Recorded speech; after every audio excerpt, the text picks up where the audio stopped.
Shalom Bapak Ibu Saudara, berjumpa kembali dalam renungan harian masa Prapaskah GKI Wiyung Royal Resident.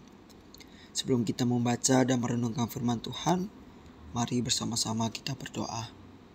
Tuhan, kami bersyukur untuk kebaikan Tuhan kepada kami. Tuhan selalu ada untuk kami dalam setiap apa yang kami lakukan. Dan sebentar kami akan membaca dan merenungkan firman Tuhan. Biarlah firman ini menjadi kekuatan bagi kami dan menjadi pedoman bagi kehidupan kami. Terima kasih ya Bapa, dan Yesus kami berdoa. Amin.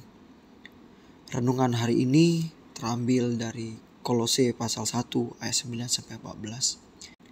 Sebab itu sejak waktu kami mendengarkan, kami tiada henti berdoa untuk kamu. Kami meminta supaya kamu menerima segala hikmat dan pengertian yang benar untuk mengetahui kehendak Tuhan dengan sempurna, sehingga hidupmu layak di hadapannya serta berkenan kepadanya dalam segala hal.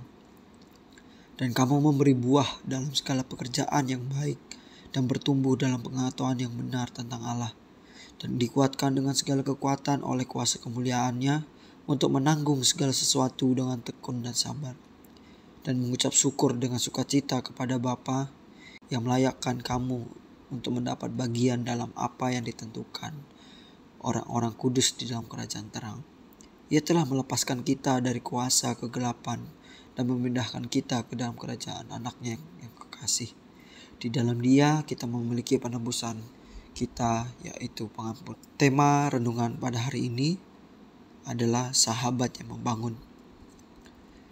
Dalam kehidupan tentu relasi sangat berpengaruh untuk diri kita, seperti menambah wawasan skill, ataupun kita membangun suatu komunitas atau perusahaan yang fungsinya untuk berbisnis maupun hal lain, dan dapat berpengaruh untuk individu atau orang lain. Dalam sebuah komunitas, tentu kita memilih orang yang mau diajak kerjasama dengan baik, sehingga komunitas tersebut dapat berkembang dan berdampak untuk sekitarnya. Tetapi belum tentu semua pendapat menjadi searah ataupun membangun.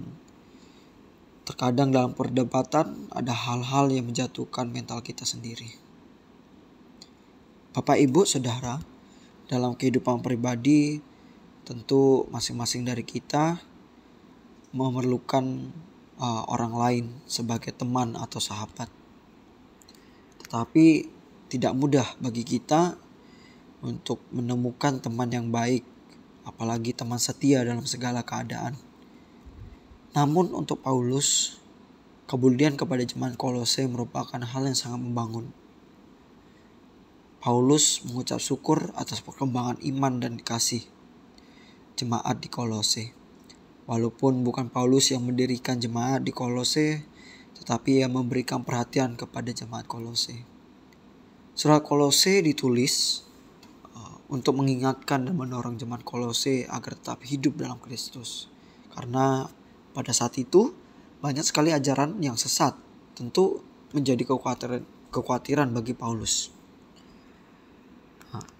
Dalam pasal yang pertama, ada beberapa poin yang diingatkan oleh Paulus untuk jemaat di Kolose. Yang pertama,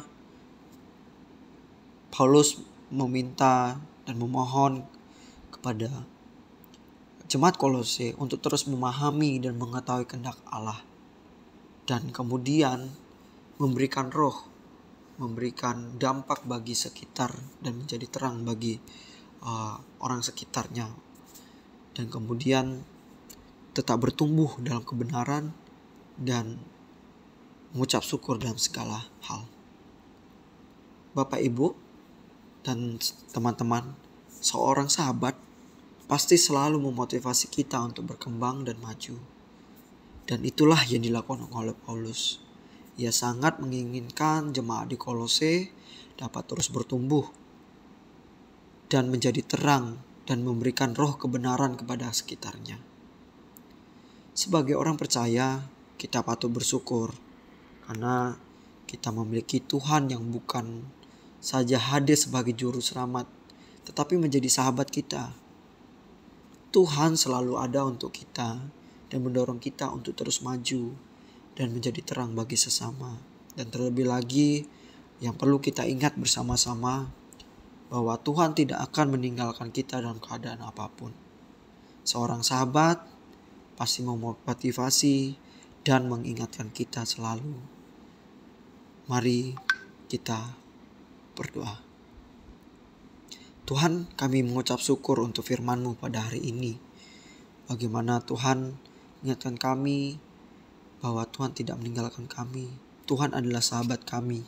Seperti apa yang dilakukan Paulus, mengingatkan jemaat Kolose untuk terus maju dan memahami kehendak Tuhan. Dan selalu mengucap syukur. Mampukan kami ya Bapa. Mampukan kami untuk menghadapi kehidupan kami yang ke depan, supaya kami selalu termotivasi untuk mengenal Tuhan, memahami, mengetahui kehendak Tuhan, dan jadi terang bagi sekitar kami. Kami bersyukur atas itu semua ya Bapa, dan kami sudah berdoa. Amin. Selamat menghayati masa Prapaskah. Tuhan Yesus memberkati.